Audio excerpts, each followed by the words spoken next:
កែខ្ញុំគាត់ឲ្យខ្ញុំមកជួយពឹងពាក់បងឲ្យជួយផ្សព្វផ្សាយរបងតុកតុកដែលថាគាត់បានបាញ់លុយទៅច្រឡំមកបងបាញ់លុយទៅច្រឡំ បាញ់ទៅបានបងច្រឡំហ្នឹងបងស្អី គាត់បាញ់ទៅ$7,900 $7,900 គាត់ជិះតុកតុកអស់$7,900ខ្មែរតែខាងតុកតុកហ្នឹងគាត់ដាក់កង់ដុល្លារឲ្យគាត់បាញ់ទៅ$7,900ហើយបើសិនជាបងប្អូនណាបានឃើញហើយផ្ដល់ដំណឹងឲ្យជូនបងស្រីមានសគុណជូនគាត់ទេ មានបង មានសគុណជូនបាទផ្ដល់ព័ត៌មានមកបាទដើម្បីឲ្យគាត់បានទៅជួបជាមួយនឹងបងពិសិដ្ឋជជែកជាមួយរឿងគាត់យកលុយគេនេះយកលុយបាទជនជាតិចិននេះបាទជាច្រើនសន្តិធម៌នេះបាញ់ច្រឡំនេះយកមកឲ្យគាត់វិញហើយនឹងបើសិនជាយកមកឲ្យមិនមានការផ្ដឹងផ្ដាល់បងឯងមានជាសគុណឲ្យជូនទៅដល់បងពិសិដ្ឋហ្នឹងអត់ចុះ មានបងមាន ទៀតបាទ បើសិនគាត់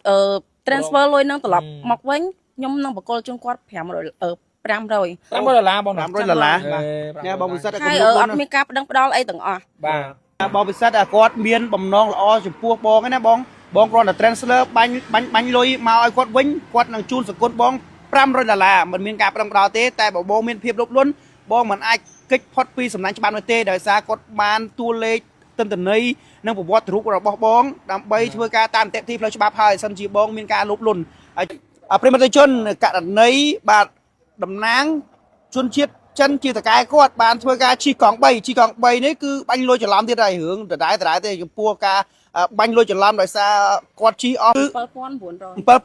ហ្នឹងគឺបងកង់3អត់ដាក់កង់ខ្មែរឲ្យទេបែរជាដាក់កង់ដុល្លារឲ្យគាត់បាញ់បាទនៅពេលដែលគាត់ទទួលទានគ្រឿងស្រវឹងរឿងសឿងដែរគាត់បានចាប់អារម្មណ៍ក៏បាញ់$7,900តែម្ដងឥឡូវនេះគាត់មានការភ្ញាក់ផ្អើលតែម្ដងបន្ទាប់ពីគាត់ដឹងរឿងនេះហើយចង់ដឹងរឿងរ៉ាវយ៉ាងណាជួបតំណាងគាត់ទាំងអស់គ្នាប្រិមត្តជនស្អីថ្ងៃនេះបងមកមានរឿងអីដែរបងចាតកែខ្ញុំគាត់ឲ្យខ្ញុំមកជួយពឹងពាក់បងឲ្យជួយផ្សព្វផ្សាយរបងតុកតុកដែលថាគាត់បាន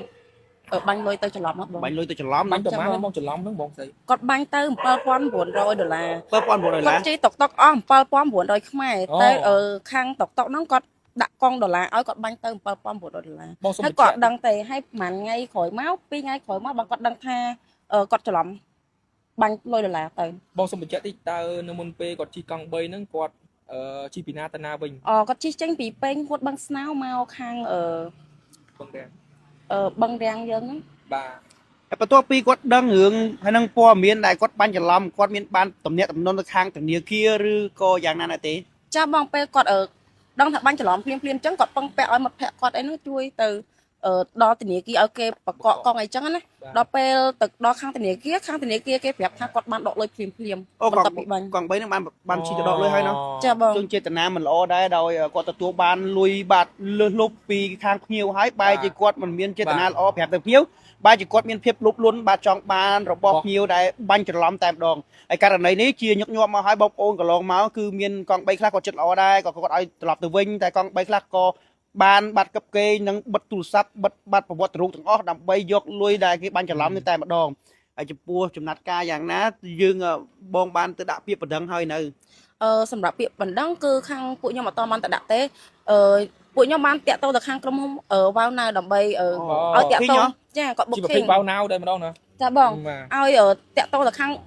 បងតុកតុកហ្នឹងតែខាងក្រុមហ៊ុនគេព្យាយាមជួយដែរមិនតែតាក់ទងទៅអត់បានគេឲ្យបានតែតញ្ញាណប័ណ្ណរបស់គាត់ហើយនឹងរូបថតរបស់គាត់ហើយលេខទូរស័ព្ទរបស់គាត់ឲ្យតាក់ទងខ្លួនឯងអញ្ចឹងណាខាងក្រុមហ៊ុនគាត់បានព្យាយាមទំនាក់ទំនងដែរដោយសារគាត់បានភ្ជាប់អត្តសញ្ញាណអង្គការបាទប្រកបអាជីវកម្មរថកង់3ជាមួយក្រុមហ៊ុនចាបងតែគាត់បានឲ្យរូបថតរូបភាពអីទាំងអស់មកពាក់ព័ន្ធជាមួយព័ត៌មានកង់3ហ្នឹងណាចាគាត់មានមានរូបមានគាត់ឈ្មោះសុកពិសិដ្ឋបាទមានរូបមានអត្តសញ្ញាណបានទៀតបាទឈ្មោះសុកពិសិដ្ឋណោះចាបងបាទរស់នៅភូមិឃុំណាដែរបងនេះគាត់គាត់បងនេះកាមេរ៉ាមែនបងប្រុសហើយបាទបានទស្សនាមើលតាមការផ្សាយនេះយកលុយគេវិញទៅបងបាទនេះច្បាស់ជាងនេះនេះបាទបងប្រុសបានយកលុយគេវិញទៅបងប្រុសហើយបងបាទតែថ្ងៃបានគាត់ឈ្មោះសុកពិសិដ្ឋបាទចាបងដែលរស់នៅម្ដុំជ្រៃកោងផ្លូវវិញស្រីណាខណ្ឌពោធិ៍សែនជ័យ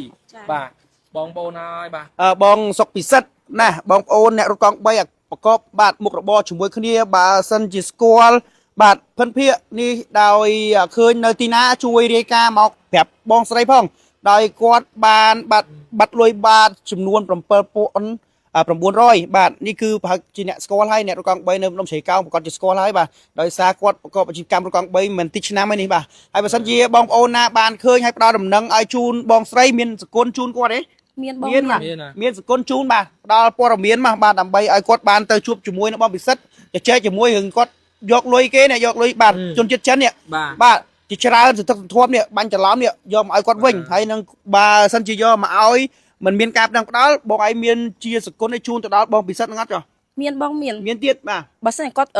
transfer លុយនឹងត្រឡប់មកវិញខ្ញុំនឹងបកគលជូនគាត់500 $500បង 500ដុល្លារបាទញ៉ាបងពិសិដ្ឋ ហើយអត់មានការប្តឹងផ្ដាល់អីទាំងអស់ បាទ ខ្ញុំមកនេះដើម្បីស្វែងរកគាត់គឺខ្ញុំអត់ចង់ដាក់ពាក្យបណ្ដឹងអីទាំងអស់ បាទអូចិត្តល្អ ដើម្បីចង់ឲ្យគាត់នឹងមកដោះស្រាយបញ្ហារឿងហ្នឹងហើយគឺចប់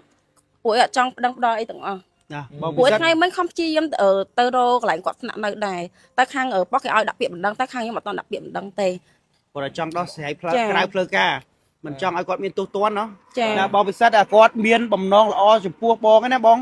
គ្រាន់តែ transfer បាញ់លុយមកឲ្យគាត់វិញគាត់នឹងជូនសគុណបង$500ដុល្លារមិនមានការប្រឹងប្រែងទេតែបើបងមានភាពលោភលន់បងមិនអាចគេចផុតពីសំណាញ់ច្បាប់នោះទេដោយសារគាត់បានតួលេខទិន្នន័យនិងប្រវត្តិរូបរបស់បងដើម្បីធ្វើការតាមនីតិផ្លូវច្បាប់ហើយសិនជាបងមានការលោភលន់ហើយចំពោះ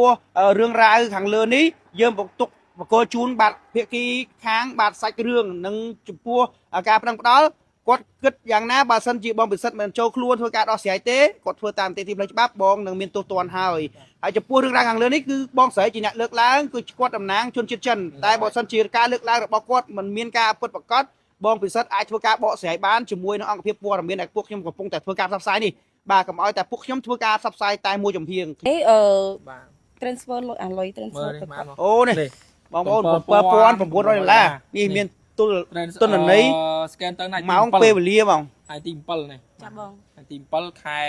12បាទ នេះបងប្អូននេះ លុយ មានទុនន័យច្បាស់លាស់និងពេលវេលាដែលម៉ោងបាញ់ចេញចូល សឿងហ្នឹងបាញ់បាទច្រឡំដុល្លារហ្នឹងបាញ់ទៅ$7,900 ច្រើនបាទច្រើនជិត$10,000បាទ រឿងនេះបាទបងប្អូនបើឃើញតាមការផ្សាយ នេះលេខ បាញ់លុយទៅវិញ pass ទៅបង គាត់ បាទ អានេះលេខ pass ផ្លាកលេខផ្លាកលេខpass app នេះបាទលេខ pass បងប្អូនផ្លាកលេខ pass app 1បាទ JL បាទ0681បាទ 1JL 0681ប្រហែលជាគាត់មិនអាចរត់កិច្ចរហូតបានទេដោយសារគាត់ជាអ្នករត់កង់3ហើយពីច្រើន ក្រុមហ៊ុនគេឲ្យលេខតាក់ទងទៅគាត់តែតាក់ទងអត់ចូល ចូលទេ លេខច្រើន ចាគាត់បិទលេខ មានន័យថាចេតនារបស់គាត់គឺចង់បានលុយនឹងតែម្ដងបើសិនជាគាត់មិនចង់បានទេគាត់ខ្នះខ្នែងនឹងបើកអីទូរស័ព្ទដើម្បីរងចាំម្ចាស់លុយគេខលមកដើម្បីទំនាក់ទំនងយកលុយទៅវិញហើយ